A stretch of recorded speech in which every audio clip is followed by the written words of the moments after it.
All right, hey everybody. I'm Sam. Welcome to this stream. I'm going to try to make these more often because I think there's a bunch of stuff that I want to talk about, and I think you'll find interesting as well too. I'm constantly finding new stuff about crypto, which is just mind blowing for me, and it's been a really interesting discovery to learn about all these money Legos essentially that we have with Ethereum.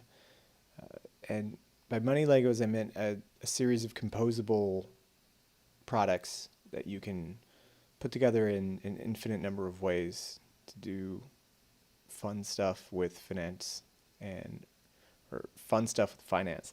It's really a game changer. And if you haven't seen it by now and you don't understand what all this DeFi stuff is and why it's so important, this is what we're going to talk about today. So, Abracadabra.Money is the spell book. They're creating magical internet money. I really like before we even get into this, I really like the memeability of this. They've created something which is highly memeable. They're playing on the whole 8-bit gaming thing. It's all coins, magical internet money. So let's talk about how money's created. Money can come from many different ways, but in a lot of the times, money's created from credit. You have an asset, your kind of base asset, and then you use that base asset to take a loan against to create new credit. And so in this case, when we think about crypto, we had the beginnings of credit, which came from like Compound. Compound.Finance was one of the first places where you could borrow money and then get leverage and create new money that way. And additionally, you also had Maker as well too. Maker was really the first place where we had money, like new money that was created as a debt instrument. So you would put your Ethereum into the original DAI contract and you would get back DAI. And the DAI would have to be held until the debt was paid off. And so what was really interesting about the DAI case is that here we have an asset which is completely uncensorable running on smart contracts and uses the base asset, in this case Ethereum, to be generated. So it's as immutable and uncensorable as the kind of base asset that it runs on. So in this case it's ETH, which is mind-blowing that you could pair these two things together and create a stable coin out of something that's very volatile. Because one of the things that I think is that crypto is inherently volatile because of its decentralized nature. I think that the more decentralized an asset is, the more volatile it is, because you don't have a third party who can help in dampening some of the volatility. Also, fixed supply assets, and this is specifically for Bitcoin, fixed supply assets are always going to have a higher volatility just because of the fixed supply. And that's not anything against them. It's just saying that, when you have a fixed number of things that can be bought or sold, the price impact of selling, like one BTC is going to be bigger than dollars, right? So if you try to sell one BTC, it's going to have a bigger impact than trying to sell, $50,000. Just because the market for USD is incredibly liquid. That's one of the things that the Fed focuses on is liquidity. There's always dollars to be had in the market, but with BTC, you can have what they call supply shocks. It's funny to hear about the Bitcoiners talk about like, oh no, there's a supply shock happening, but then at the same time claim that at some point in the future, there's going to be a reduction in volatility in Bitcoin. I understand that like the extremes of Bitcoin volatility are like lessening. You don't see those like 15% days anymore, even though today was pretty bad. But when it comes to money that you use and you think about it on a daily basis, people like dollars. It's very stable. It's the kind of recognized world currency, and I'm guessing it will be for the in coming future. I don't really see anything outstripping it. And Bitcoin's not really a good alternative for medium of exchange or unit of account because of its inherent volatility and its speculative nature. I don't think you can have a base currency that's speculative, purely speculative. It doesn't have any monetary benefits, no demand outside of the money itself.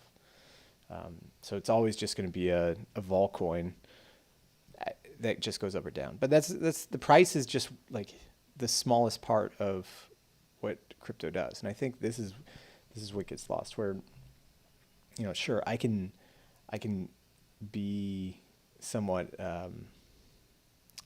like cynical about the use cases of it, as I don't think like a global monetary system in the fact where we're all going to switch to using Bitcoin as our mental model for pricing everything. No, I don't think it's going to happen, because it's too volatile, right? But that doesn't detract from what it does well, which is uncensorable payments, and that's a huge property, right? Huge, and you don't need to have low volatility in that case, because the aspect of it being what it is, a fixed supply, high volatility, speculative asset that is also mutable and uncensorable, it's very cool. You know, it's laid the groundwork for everything that we have today. And so when we look at like dollarization through owning crypto,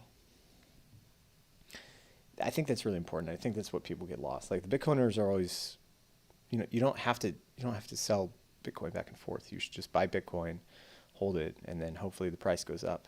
And then when the price goes up, you can generate more dollars from it. And the higher the price goes, the more dollars you can create. And that's kind of where we are with Abracadabra. And same thing with Maker as well too, where here we have something where, let me go to borrow. Let me throw on, make sure I'm on ETH. Okay.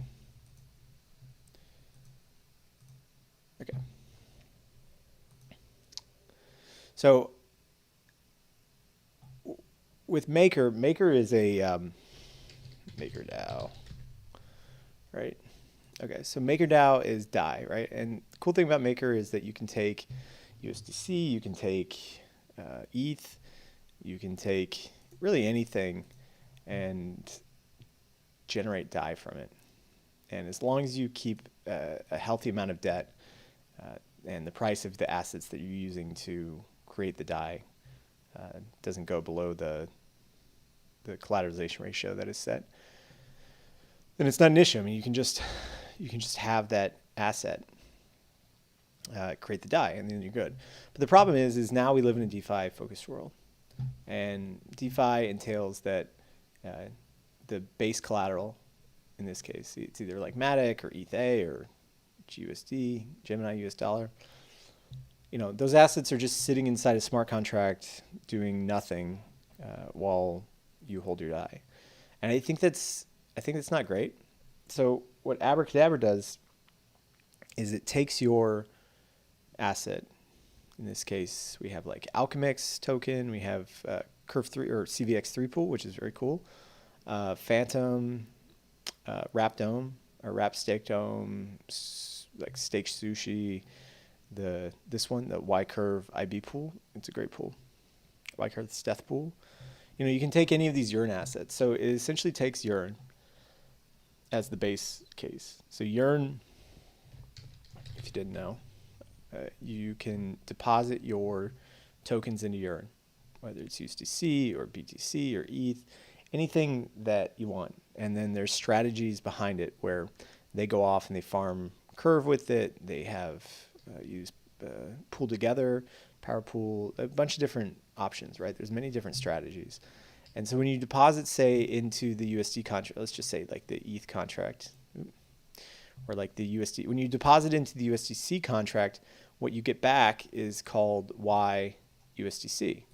So you can see that here, YVUSDC, like Yearn V2 contract, YVUSDC. So when you deposit into the Yearn contract, that's going to net 4.17% a year. which is pretty good. But then you can come here to Abracadabra and lend it in their pool. And what happens is that you can deposit your YVUSDC and then borrow MEM, which is magical internet money. And you can, ooh.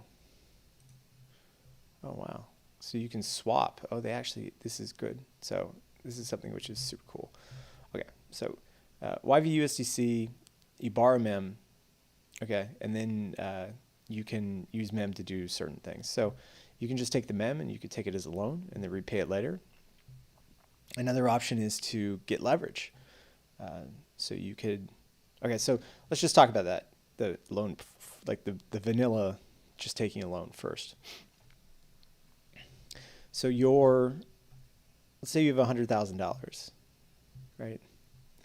When you deposit this $100,000 of YVUSDC into Abracadabra, you have to maintain a maximum collateral ratio of 90%. So you can borrow, if you have $100,000 in there, you can borrow $90,000 worth of magical internet money, or up to 90,000%. If you go past that, you're going to get liquidated. So it's probably better to take like 80 or something. The next thing is the borrow fee. So they're charging you 0.5% just to borrow, right? They charge, is that 5 basis points? Yes, charge 5 basis points every time you borrow. And then they're going to charge 80 basis points in interest a year, which is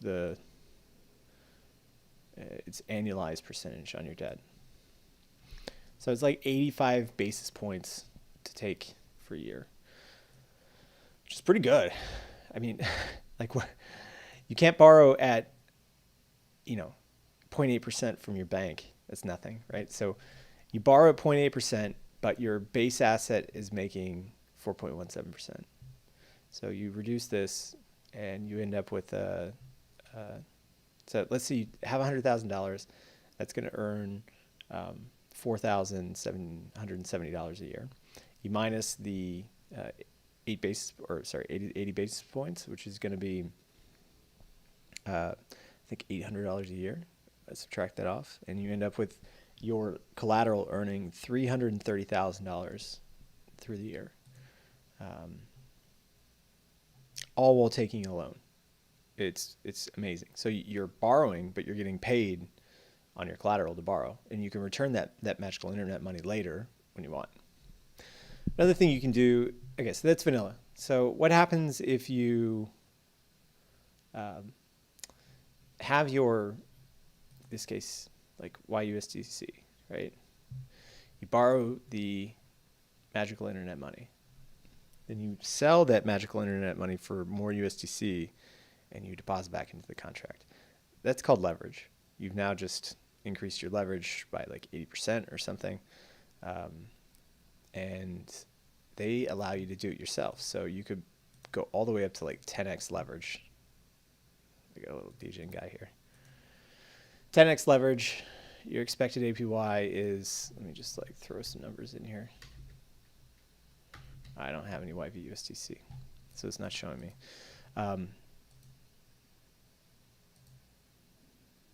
It should show me here.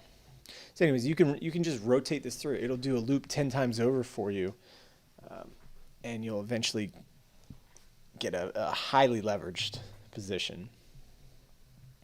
But that's fine, right? That's cool. So now you can probably get leveraged up to 10 times. So you're probably going to get five, like in real term, it's going to be, so you'll start with 100,000, you'll borrow like 85,000, right? Then you redeposit 85,000, then you borrow like 78,000 or something. And you keep doing that over and over and over again. Eventually you're going to end up probably with around $500,000 borrowed. Your deposit collateral is going to be about $500,000. And your borrow amount is probably going to be something like that, maybe 500,000, and then it's going to be 80% of that, or a little bit less. It's like 420,000, right? Or 400,000, yeah, 20%. So that's really interesting. So you can get leveraged up, or you can just use it to buy assets, right? You could go speculate with it. You could do all sorts of stuff. And so you're going to borrow any of these assets that are here. I like the curve, or the convex 3 pool. That's really interesting. That's a great pool to be in. The Y curve IB pool, again, also a great pool as well too. Does it tell the liquidation? No. The curve Steth pool, very cool, because this is like an ETH pool that yields like 3% or something a year, and as long as you maintain that, you're only going to pay 0.5%, and so urine charges for the Steth pool. It's one of the most popular ones. So, oh wow, it's making 7% a year. Curve Steth pool is making 7% a year. You can then borrow. What is this? Yeah, you then borrow Y curve V Steth here, and then deposit it. It's pretty awesome. So yeah, so there's a ton of different strategies that you can use with this, and I think it's going to be huge. So if you look at the market cap right now, let's go take a look at CoinGecko, and their token is called Spell. Spell is number 335. It has a circulating supply of 58. Is it billion? Yeah, that's a lot. Billion. Okay. Market cap's 138 with a fully diluted value of 492. I think it has a lot to go, actually. Let's take a look at the 90-day. It's been doing really well. I think the entry is really good in here for long term, because if you just think that this is going to go to rival like Maker, so has the same or more utility as Maker, and Maker has a $2.5 billion fully diluted cap, so that's a 5x from here, and I think it's a really safe 5x as well too. And the TVL is only 800,000 or 800 million as well too. Wow, that's so much. Yeah, so you can farm as well too. I actually have some Spell. I should farm. Harvest? E-Spell. Oh, right. So this is like if they don't have a single staking, they just have a liquidity tokens here. Interesting. But you can do like MIM ETH. And what is this? Oh, the MIM. No, that's depreciated, or it's not making anything. I think E-Spell making 139%. That's pretty good. I may do that actually, but I'd have to zap in. I only have Spell right now. Yeah, so I've got like $3,000 of Spell. I should probably have more. I was just looking at it. I've been thinking about this for a long time. So I saw them right when they came out, and I thought it was interesting. I just hadn't really put a ton in of like hadn't thought about it a bunch. And then I don't know. I mean, oh wait, here I can stake all my Spell. Continuously compounding at 3%. Yeah, let's do that. That's cool. I should have done that a while back. I'll probably buy more, because I think it's going to do really well. Spell is probably going to be a top 50 token. So it's at 300 right now. It's going to go top 50. Is my thoughts on this. So that we're talking like a $2 billion or $3 billion valuation. So yeah, so that's one thing. Another thing that I want to show is for Mai.finance. And I want to just switch out so let me just switch my wallets here for this one. Okay, so let's talk about Mai. Mai is Maker for Polygon. And I want to bring this up because I think Mai could probably go the Spell route soon. Actually, they are like halfway there in getting there. Mai is essentially Maker, where you can take any Polygon asset, or most Polygon assets. Oops. you can take most Polygon assets.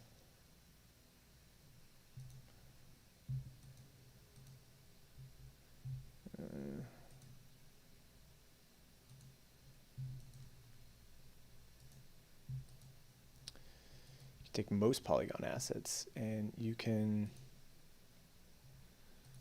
okay, just fixing this. Right, so,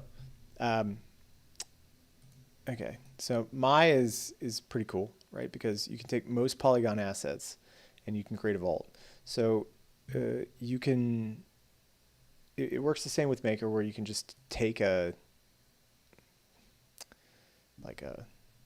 any kind of asset, right? So they have Matic, WETH, WrapBTC, and then they have these CAMs. So you see how they have like CAM, WBTC, CAM, Aave, like CRV, CAM, WETH, Matic, CAM, WETH. So what this is they use Aave. Okay, so if you don't know what Aave is a lending platform where you can just like lend out your USDC, your DAI. So you lend out your like Matic, right? You deposit your Matic into this, and then, you deposit your Matic into Aave first, and then you put your Aave tokens into here. And then what it's going to do is it's going to compound your Aave tokens at like 3.7% annually. And then you can use these as collateral. So it's similar to what Abracadabra is doing, but it's only using one platform. Because with the Yearn tokens that Abracadabra has, I gotta switch back to ETH. It's not on Polygon yet. That sucks. But it's on Avalanche and Arbitrum. I'm gonna have to check it out on the other ones. But you're using Yearn assets, which are earning it. They're like yield based, and so like Mai's like halfway there, where they only have one strategy, which is like CAMWETH. And so when you create a vault, what you can do I have any? So when you create a vault, let's just say you have ETH or BTC, you throw it in the CAMWETH, right? And then what's cool about it is they have these incentives now, borrowing incentives. So let's say you have like CAMWETH, right? And you're as long as you borrow Mai and hold that debt, they're actually going to pay you to hold that debt. So if you stay between 25% and 270% above the liquidation ratio, which is pretty bad UX. So what they're saying is that, let's say the liquidation ratio is 135.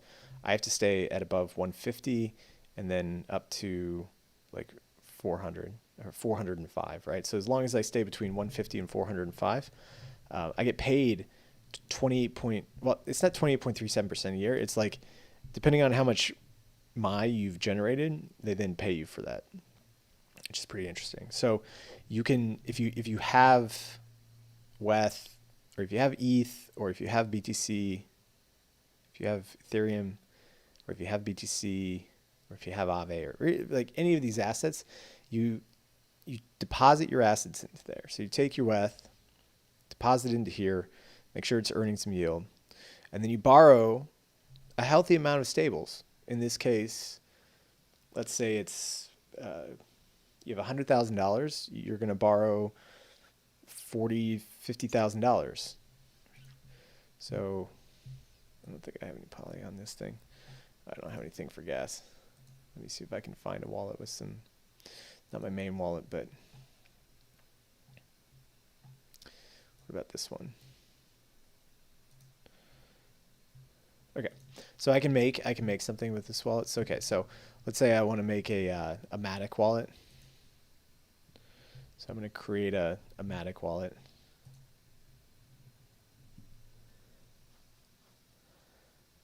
And let me just speed this up. Oh, okay, it's done. Now I have a Matic wallet. And this wallet is going to I don't have anything on this wallet, but this thing shows me that the rewards are 50% APR right now. So when I deposit into this wallet, should be here now. Or sorry, when I deposit into this vault, it's not a wallet, it's a vault. Didn't it just create the vault for me? That's strange. I thought I created a vault. I did create a vault. Let's refresh.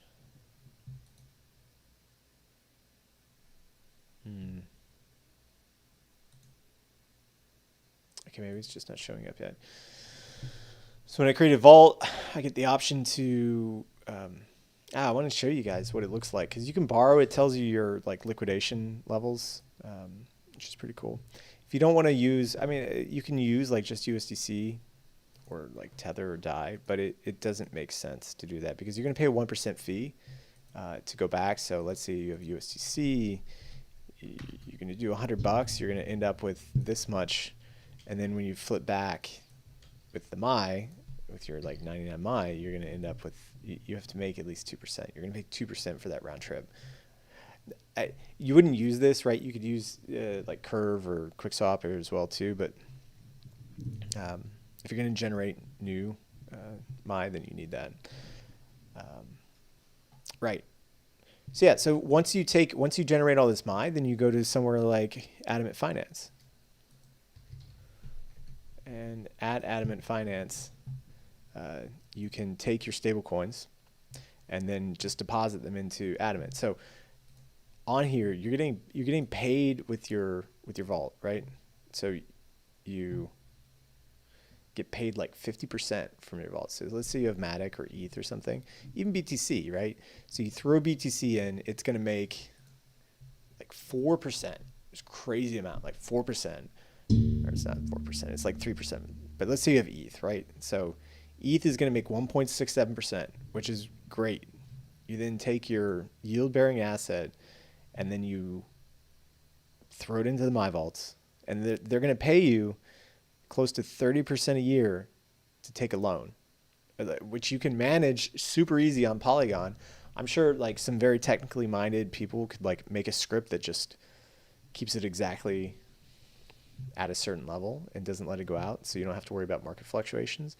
And then you just come to Adamant and you throw it into some stable LPs, right? So you just throw it into the Mai USDC LP, or we just probably want to do a Mai one, right? So like we just go with one of the Mai ones, either Mai USDT or Mai DAI. So you're getting paid to take the loan. You can throw the loan in for liquidity and make 30%. Even more if you have Addy tokens. And then when you're ready to pay back the loan and use the money, you just come back and you pay it off and you keep all the extra profits. It's pretty insane. So let's just run through some numbers. You have $100,000 worth of ETH. You deposit it into this contract. It's going to make around $1,700 of ETH a year from Aave. Okay. In addition to that, you're going to borrow, say, $60,000, which is a healthy amount, and can be paid back very quickly. You then take that $60,000. You're getting paid 30% on that right now, on that $60,000. Let's just say 28. We're going to round up to 30 just for easy numbers. So you're going to make an extra $20,000 in the key token yearly. You then deposit that into the Adamant contracts. Okay, so first $1,700 plus $20,000 plus let's just say it's this Mai USDT, another 30%, another 30%. So that's another $20,000. So in total, on $100,000 of ETH, which could double or could go in half or something, you're going to make like $42,000 if the yields stay where they are over the entire year. That's 42% for just taking a simple loan. It's insane. These yields are just, how could you not take one of these Mai loans? I don't know how you do it. So you have to check this out. This is like one of the most game breaking things that you can check out in DeFi right now. If you just want to have a nice, simple strategy that you don't have to do much, this is the place to check out. And I can't say enough about it. So please go check this out. You'll love it. You'll make a ton of money, and it's going to be great. So I'm going to wrap that up for today.